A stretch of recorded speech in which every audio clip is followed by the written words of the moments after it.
Hi, good day. This is English 40, Purposive Communication, and we're now going to be discussing about communication, language, and culture. So again, just a recap, English 40 or Purposive Communication aims to develop the domains of one's purpose and competence for communication. So hopefully for this course, we would be able to intensify the importance of having a purpose whenever we communicate, and of course, enhance our competence for or in communicating. The three course outcomes of English 40 are the following. Number one, recognize principles and techniques of language and clear communication. Number two, create clear, coherent, and effective error-free communication materials. And number three, adopt awareness of audience and context. And I do hope that we're learning each one of them as we go through the learning materials. For my introduction for this topic, communication, language, and culture, I would like to share with you an article. If in case you'll be very interested in it, hopefully you do, there's a link here in the PowerPoint slide that you could hopefully visit or click. But don't worry, I'll also provide the link in the BBL course material so you could continue reading about it. This article says that what your choice of words says about your personality. A language analysis program reveals personality, mental health, and intent by counting and categorizing words. So according to this research, just by looking into counting, categorizing the words that we say, the words that we use, it actually helps reveal what our personality is, what our mental health is, and what our intent or purpose is. It's actually very interesting and yet scary at the same time if we begin to reflect on the words that we always say, keep on using. Are these positive words? Are these negative words? And whatever language it is, may it be Tagalog, Filipino, or whatever language you're using, these words definitely would help reveal who we are. So in a way, it gives us a glimpse of how communication, language, and culture are already at play in this type of study or article. To know more about this, let's proceed to the next slide. Okay, so in this slide is supposedly a link to a video that you could watch if you have your spare time. I also provide the link in our BBL materials. It says here that language, emotion, and personality, how the words we use reflect who we are. So if you could just indulge with me as I read this small caption here, the short caption. The smallest words, pronouns, articles, prepositions, and other function words account for over 55% of the words we use, although they make up less than 0.1% of our vocabulary. But of course, these numbers are leaning towards the English language. Sadly, most function words are completely ignored by most people. In fact, these are almost invisible words, but they have tremendous psychological significance. According to different studies and articles, these function words, pronouns, articles, prepositions, actually can somehow give out the mood or attitude of the speaker or the writer. And it says here that a large number of studies are summarized that explore how and why function words are related to emotional state, personality, status, honesty, group dynamics, and social relationships. Implications for identifying intelligence, author identity, and the meaning of life are discussed.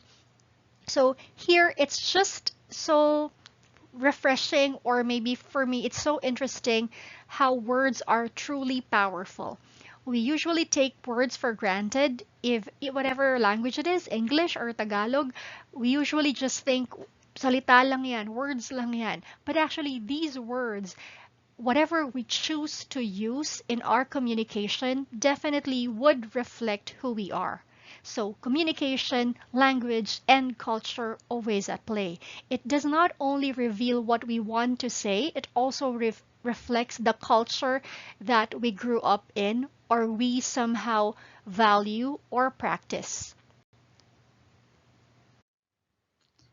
Communication, language, and culture. We have here communication, the process of communicating with other people, sending out and receiving messages. Language is the tool words that we use to come up with sentences or paragraphs.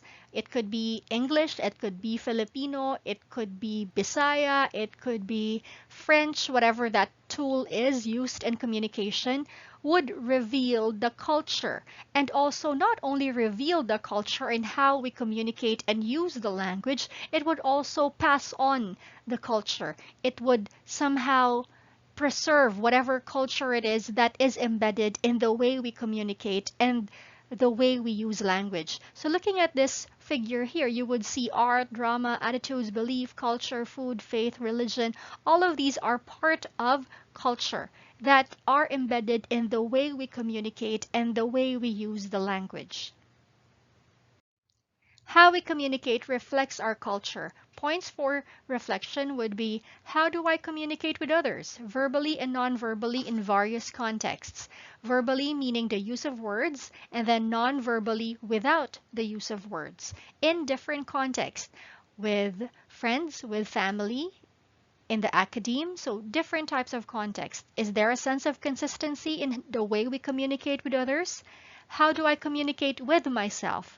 I hope it's clear by now that it's very normal to communicate with oneself. It's actually needed.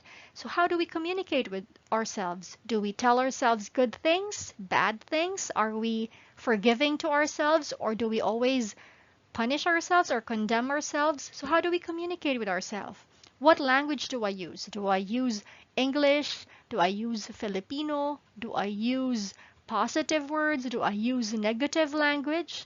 And then what culture is reflect? As I look into the way I communicate, the way I use language, what culture is reflected in the way that I use all of these things? Is there a culture that I can say that is coming from how I was brought up, or how I was taught in school, or already a hodgepodge of the different media that I have consumed? So what culture is reflected? These are the points for reflection that I think could also help us in becoming a better communicator. We might easily distinguish what we do not like from others and how they communicate, but of course it's much more important to be aware of how we communicate. Is the way we communicate, the way we use language, and the culture reflected in the overall package helpful to other people, most especially to ourselves, to our family, and to the industry? Communication came from the root word communicare. And the word communicare in Latin means to share or make common. So whenever we communicate something, we make it common to another person. Thus, to make something common, communication must take place. So I think it's kind of unfair to expect another person to just understand what we're thinking if we haven't communicated it yet. I think this is one of the main reasons why there is a misunderstanding, because we want other people to become mind readers. We want them to know what we like, what we want to say even before we say it. So hopefully we understand clear communication is first and foremost to share information, to make it common, so at least we have the same background information, we know where we're coming from, and we know what the message is. It's the process of understanding and sharing meaning. This is one thing I love about communication. It's not to impress. It's not to shock other people. It's a process wherein understanding should take place. So the main goal of communication is for two parties, two people, groups of people to understand a certain message, share a meaning, and not cause more confusion. But of course, sharing meaning is easy compared to making sure that understanding takes place. Thus, to help in the process of understanding, we have to make it clear communication. Of course, easier said than done. But since we're here, we are somehow aware to be more careful in the way we communicate, the way we use language, so that hopefully understanding would always take place whenever we communicate. Language is a collection of symbols, letters, or words with arbitrary meaning that are governed by rules and used to communicate. So we already know how language works. We use language, symbols, letters, words. What do we mean by arbitrary meaning? Arbitrary meaning, in the simplest way I can explain it, I think, is that there is no relationship. So for example, the way we label a tree, puno, in Tagalog, P-U-N-O, puno. In English, tree, T-R-E-E. It's an arbitrary thing. There is no relationship between letter P, letter U, letter N, letter O to the actual tree itself. Same thing with letter T, letter R, letter E, and E to produce the word tree to the thing itself. So it's arbitrary. Different languages would have different names for the tree. But it's a collection of words and letters. We understand them because they are governed by rules. The language that we use, all languages would have their sets of grammar, syntax, morphology governed by rules, and it's used to communicate. So whatever language there is, we know somehow that there could be a variety of labels for one thing, and it has a rule that has to be followed. That's why for us it's somehow complicated, very challenging for us to learn a new language because the rules definitely should be followed. And these are used to communicate. But it's just good, I think it's also a blessing that almost all Filipinos are at least bilingual. And then most are, I think, hopefully multilingual. So when we say bilingual, we could actually speak two languages in a way that there's a sense of competency. We can understand each other, not just by using yes, no. We cannot count it as already bilingual. If we can use it in conversation and arrive at an understanding in the way we communicate, that is somehow bilingualism. Okay, since we're Filipinos, we have to learn Tagalog and we also have to learn English. And if we're blessed enough to have relatives in different provinces using different languages like Ilocano, Bicolano, Bisaya, then it's another contribution to our knowledge of language. So each language has a set of rules that we have to respect and use in order to communicate. I hope this is clear. Another information about language is this. Your choice of language provides information to others about how you see yourself, how you see others, and what relationships you believe exist between yourself and others. So somehow, again, re-emphasizing that whatever we use, the words we use, gives us information how we see ourselves. High self-esteem, low self-esteem. How we see others. Do I like this person, respect this person, or not so much? And what relationships we have with other people. Our language would somehow give a signal if we're distant, if we have a distant relationship or we have a close relationship. I remember years ago that I've read this study about Filipino culture, and it said there that the closer the relationship of Filipinos, the more brutal the language. So I'm not sure if it's a good thing or a bad thing, but anyway, that was the study. Brutal language, in a way, signify closer relationships. So, for example, you have your classmate and you're not very close, and your classmate uh, was late for a meeting, usually we just say, okay lang, sure, next time, ano na lang, more punctual. So, ganun lang tayo, okay lang yan. You call them by name. But if the person who was late or is late is a very close friend, barkada mo na, best friend mo na, you don't usually say, okay lang yan, next time. Hindi. Usually, brutal. Bruha ka, bakit ka late? So, usually, the more brutal the language, according to that study, is also, kaya na natin sabihan na bruha siya because we know that we're already close friends or barkada or best friends and it will not be something offensive. So that was the study all about, which makes sense somehow if we begin to reflect the way we communicate with our friends. But I hope that it's still with much love and respect. Okay, and we're sure that the words we're using really isn't offensive to the other person. Let's not just assume though. All right, so I hope this is clear. Culture is socially transmitted behavior, patterns, beliefs, attitudes, and values of a particular period, class, or community. So, I'll try to use one of these pens. I'm not sure if it's going to be helpful, but hopefully it is. All right, so when we say socially transmitted, meaning there is definitely communication taking place. We're communicating about it, we talk about it, we share our ideas about it. It's socially transmitted. We need other people to share this culture with. And it's a good thing and a bad thing in a way that whenever we socialize with other people, communicate with other people, it is inevitable that we transmit a behavior pattern, that we transmit a belief, that we transmit an attitude or values. So we have to be careful two ways that if ever hopefully we communicate with other people, we share something good, we're leading by example, and then the beliefs that we're sharing are actually true or good or valid, because um, it will be somehow imbibed by the person that we're talking to. It's either he or she gets it, takes it as it is, or ignores it. But of course, that's what's still good about it. We have to be open-minded, and yet we have to remember that being open-minded doesn't mean that we just accept new information. All right, I hear you, but with all due respect, I don't believe you. We can have that certain mindset. It's just good to be aware that there are different types of mindsets, different types of beliefs, different types of attitudes about things.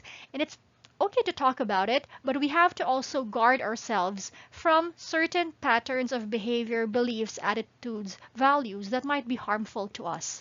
So I think being knowledgeable about culture, that it's socially transmitted, and the communication processes that we partake and the media we consume is helpful in protecting us, our loved ones, and of course, the way that we choose other cultures to be shared or transmitted, or what cultures we want to be transmitted or shared. I hope that's clear. Moving on. 7 advantages of studying communication. If we're going to be studying communication, purposive communication for one term, hopefully you would be able to get all these 7 advantages that is listed by Pearson. Number one, improve the way we see ourselves. If we study communication, as we have been talking through the previous slides, hopefully we improve the way we see ourselves. We begin to become aware of our weaknesses and also our strengths. I think we have to be humble enough to accept the weaknesses, and also humble enough and honest enough to recognize that we do have strengths as well. So hopefully, as we see these both parties of weaknesses and strengths, we can improve the way we see ourselves. I'm not really good at this, but I'm trying to. So improving self-esteem in the process and the way we communicate. Number two, improve the way others sees us. If we begin to improve who we are, the way we see ourselves, it will reflect in how we communicate, and other people will definitely see that, sense that something in us is already changing. Number three, increase what we know about human relationships, definitely. Just by reviewing some of the slides we've discussed, language reflects personality, intent, and relationships. They would know how much we care for them, value them, respect them through the language and the communication process that we do. Number four, teach us important life skills. Definitely. I hope somehow there's this realization that as we try to communicate with other people, the main focus or goal is understanding. Not to impress, not to threaten, not to shock. It's really to understand. So, meaning it's reaching out to other people, trying to share or make common a certain concept or insight so that understanding would take place in a way that would foster or enhance relationships. Number five, help us express our ideas and protect ourselves. If there's one thing I love about teaching communication, it's also the thought of I am equipping my students, hopefully, a way for them to protect themselves.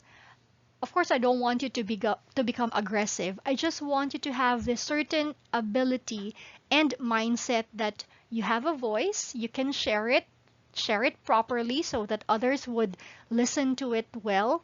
And then it's knowing primarily when to shut up and knowing when to speak up. So we have to express our ideas or protect ourselves in the process. So if we don't speak up, we won't be able to let the other person know that we are offended. We won't let the other person know that there is an idea that I want to be sharing to the group, and hopefully it gets considered. So it's also one way to protect yourself. If the idea is rejected, at least you had the humility and the courage to share it. They know about it, only they didn't accept it. Instead of just keeping it to yourself and regretting the chance of not being able to share it. Number 6, help us succeed professionally. Even during the pandemic, I think it's still clear that for us to be given an opportunity to be accepted in the workplace that we desire or aim for, job interview is important. Even if we have the greatest portfolio, we have the greatest credentials, but if we cannot pass the job interview, which is all about speaking skills, communicating, then we will not succeed professionally. Even if you're the best engineer, even if you're the best multimedia artist, but you cannot pitch your idea in a way that people would listen or want to listen, then I think succeeding professionally would really be challenging. So hopefully we study communication not just to pass this course, not just to graduate and get units, it's actually to help us even after graduation. Number 7, help us navigate an increasingly diverse world. In the previous slides, I think we have been much aware it's always a multicultural context, most especially in this time of globalization. It's increasingly diverse. We begin to know of different cultures, we begin to meet people from different countries, and each of us would have our own cultures, the way we communicate. And hopefully through communication, if our senses are up, our understanding is high, then we somehow get a glimpse. Okay, the way this person communicates gives me a sense of this type of culture embedded in the way he or she speaks. So somehow we would be able to respect that or adjust accordingly. So it gives us this way of navigating in this diverse world. We may not know everything, but at least somehow we would be able to give that sense of good judgment, understanding just by looking into the way people communicate. But of course, if we're given time, if we have the time to know more about that culture, read about it, ask about it, sorry, then that would be better. Okay, I hope all of these 7 are clear. Communication, language, and culture. How we communicate reflects our culture. I just want that to be emphasized. And just in case you have questions in the previous slides, you may list your questions down and then I'll create a discussion board so you could post your question there and then hopefully I would be able to answer it. If I don't know the answer to your question, I'll just try to look it up, okay? I'm a teacher, but I don't know everything, okay? But I'll try to help out as much as I could. So if you have a question, just post it there and please try to post it as politely and ethically as possible. Remember, purposive communication reflects our culture, okay? So hopefully I'm reflecting a good culture here. Okay, so that's for this slide. For English 40 course policies, kindly regularly check and read our BBL announcements and messages, study the learning materials, access the graded tasks, please follow instructions and submit on time. English is a language of instruction and integrity and respect must be maintained at all times. Kindly check our English 40 calendar of activities to be guided accordingly. For our English 40 course requirements, kindly look at the slide. Please check English 40 calendar of activities again. Please do that so we would be guided accordingly and you would know what to expect. Okay, to end this presentation, just a reminder for all of us, even to myself, we have a purpose to fulfill. As long as we're given another day to live, hopefully we know that there is a purpose. We might be figuring it out still, but it's good to be helped by looking into the things we like to do, what are our strengths, what the world needs, and hopefully it could help us define our purpose.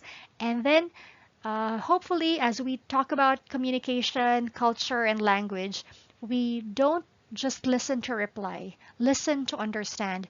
Listening is very important in communication, and communication means to share, to make common, and the main goal is understanding. There would be times that we want to prove that we are right, but as great communicators, ethical communicators, hopefully we know when to speak up, when to shut up, how to share the things that we want to share, but definitely focus on the process of reaching an understanding. And hopefully, we have better relationships because we could communicate better as well. So, thank you very much. Always stay safe and God bless us.